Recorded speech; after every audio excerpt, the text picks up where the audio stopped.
So we take your calls about that. 0861-987-000.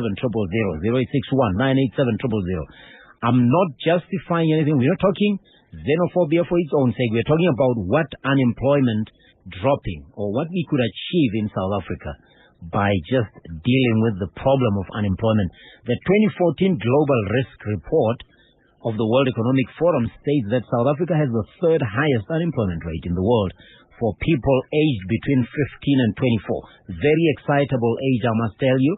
Statistics, South Africa report also informing us that the unemployment rate among the same age group has increased from 32.7% in 2008, that's the year of the global credit crunch, to 36.1%.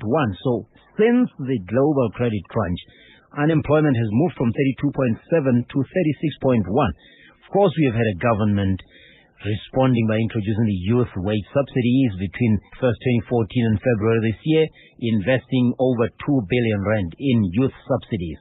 I don't know what you make of that, but someone who's going to help me deal with this is director of Isilumko Activate.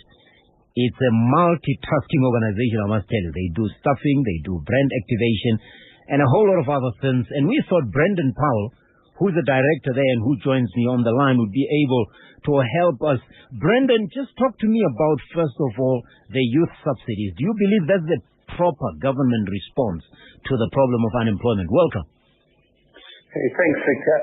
I do think it is a good response.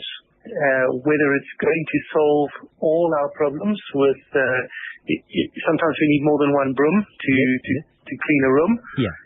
But it's certainly a step in the right direction, Victor. And for the first time, we've seen some incredible potential. Whether we'll actually see the fruit is for time to tell, and whether businesses really embrace what our government has set out to achieve by it. Your company works a lot with young people, unemployed graduates, or people who are fresh from varsity. You also work with black-owned enterprises as an enterprise development, if I may say, organization. Right. You also were nominated by Sanlam, I think, as an enterprise development beneficiary because of the growth potential you offer, the entrepreneurial ability, and the leadership that you have within this market. Tell me something about whether or not I'm reading this wrong. Do we have a problem of work ethic in South Africa? Yes, Victor, you're touching a nerve there because, we've been out of school for a couple of years now, and if you just compare the generations that are the leaders in business today, we grew up differently. Yeah. We were brought up with that ethic of hard work is just about the answer to every problem. Yeah.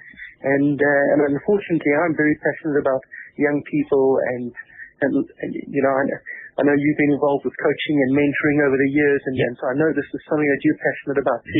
Yes. I mean, but then somebody came, Breandan, and then started telling us, don't work hard, work smart. And of course, technology made it sense a whole lot easier to sit back and not do much. And now I'm stuck with my children, who just don't seem to understand that, hey, there are limits to everything.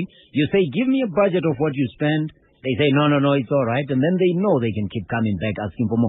And guess what? I read about the boomerang generation in the UK also. These are kids who graduate, leave home because they want freedom, in quotation marks. They go out working and they realize the money they earn is not enough. And guess what? They run back to mom and pop.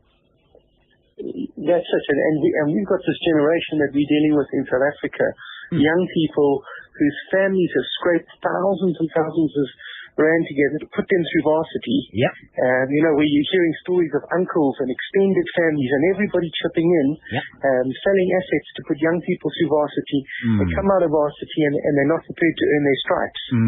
And they're not prepared to start where the leaders that are today's leaders started, at the bottom, getting the experience.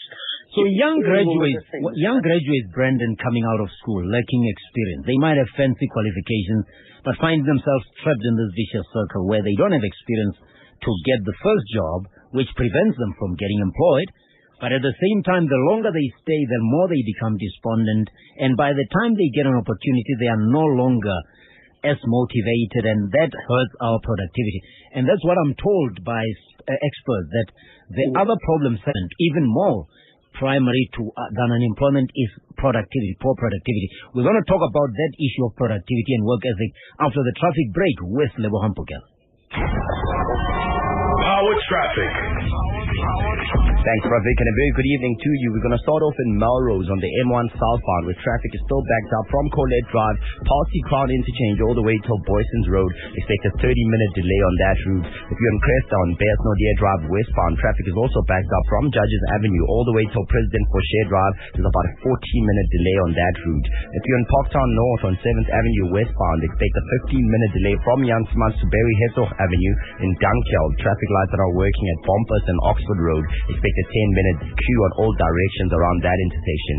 Lights are also out in four ways at Uranium and Cedar Road, as well as in Honeydew at John Foster Road and Christian de Wet Road. And over in Pretoria, the slow-moving traffic on the N1 northbound from Sefako Magato Drive